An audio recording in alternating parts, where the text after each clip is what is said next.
One of the reasons that second opinions are valuable is that they can confirm a treatment choice if in fact it is correct, or provide alternatives if in fact there is a little controversy.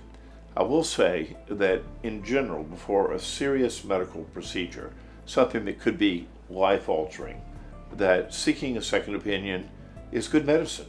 And quite frankly, oftentimes it can round out the patient's experience, round out their decision-making in a positive way, even if in fact they pursue what the original physician may have recommended.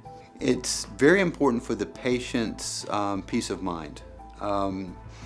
Again, there's treatment options for each tumor type, and the patient needs to be working with someone with whom they're most comfortable. That is perfectly within your right as a patient to seek a second opinion. I think that if that helps you feel more confident in your diagnosis and your treatment plan, I think that that's wonderful, and also it offers a potential opportunity to seek something that's different or alternative. You know, with radiation, there's a lot of, art in the medicine that we practice. So, but overall, we follow the standard of care, but there might be some tiny little variation. So I believe that, if you are able to, getting a second opinion will bring you some comfort and peace of mind, and also trust, ultimately with whatever team that you ultimately will end up with. I think it's important to get validation from a different team, because you have the chance, a second chance, to go over the case, you go over the diagnosis, the plan that's set in motion for that particular patient. And you also are able to reach out to the primary team and kind of share thoughts and share insights. Second opinion for cancer patient in general and lymphoma patient in particular is extremely important. Generally speaking, the more information, the better. In fact, some of my patients even ask me whether they're allowed to go for a second opinion, and my answer would be, please do so. I, in fact, encourage them to do so. The more help, the better.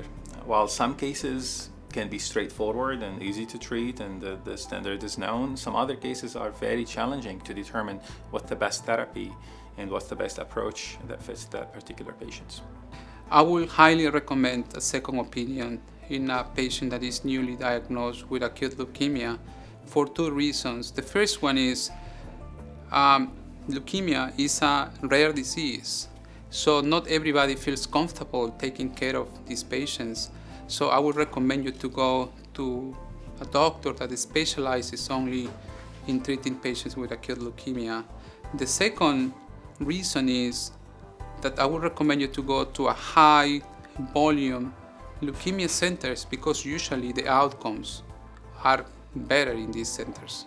Same idea is true when it comes to choosing the right initial pathway after a scary diagnosis. A patient wants to make sure that they're comfortable with all the members of their care team, but also we have a lot of circumstances where there's more than one option about how to initiate therapy.